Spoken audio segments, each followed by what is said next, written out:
The grief is there. It's for the loss of what could have been.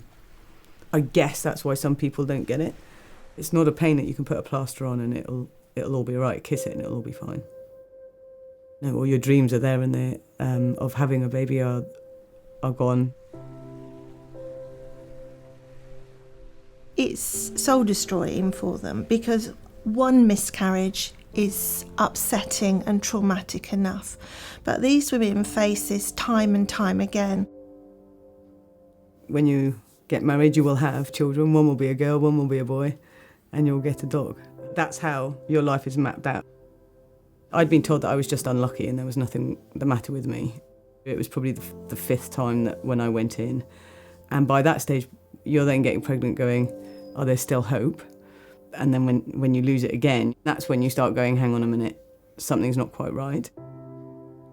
There's nothing you can do about it. Maybe you failed your husband, maybe he wanted children. The opportunity's been taken away from you. Lack of control is particularly pronounced during the early stages of a new pregnancy because there's nothing they can do to make the pregnancy continue. It will continue or it won't.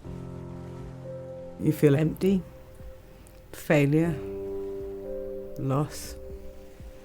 Failure's probably the biggest one. It's not just the miscarriage. So you've got the physical pain of the miscarriage, and then you deal with the emotional stage. You could be 3 months down the line by this stage, by the time your emotions catch up. The miscarriage I've just had, which was March, April time, I haven't cried yet about it, and that's 6 months down the line. It will come. If you've suffered 3, 4, 5, 10 miscarriages, any excitement you might feel over a positive pregnancy test is normally very quickly overshadowed by fear and worry that you're going to miscarry again. What should be the biggest joy isn't a joy at all. You might have a millisecond of a, oh yes, but your overpowering feeling is of fear and when am I going to miscarry?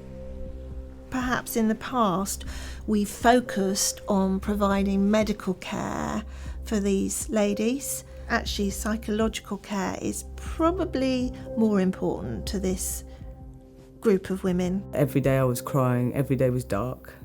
There was a light somewhere at the end of the tunnel. The actual intervention I'm using is based on something called positive reappraisal, giving these women a self-help card to help them manage their emotions during that waiting time. For me, each week it felt like a download, that you read the questions, very simple questions, and you just marked off where you were on that scale. And then when you finished it, you were like, oh. By helping women manage their anxiety during that time, it gives them back a bit of control, really. My name's Kate, for those that haven't met me before. I've had 7 pregnancies, 6 miscarriages and 1 ectopic. Support groups, friends, family can all make a huge difference to these women. We sit down with a cup of tea and coffee and have a chat, and it's really just people sharing their experiences. Most people feel relief after they've been to the group because they've just shared a bit and listened to other people and realised that they're not on their own. People that have gone through miscarriages themselves or in that situation truly understand what you're saying and how you're feeling. There's all that roller coaster of emotions, but it's part of the grieving process. And by coming to a group like this, hopefully people realise that not going mad, this is actually a normal reaction to kind of grief. You feel a bit more in control because other people go, oh yeah, I felt like that. And then you're like, oh, actually the way I'm feeling is normal, it's not off the radar. It's very important that you've got a avenue that you can just go and offload. By offloading and becoming less stressed, that psychologically you're going back into trying again to get pregnant in a better place.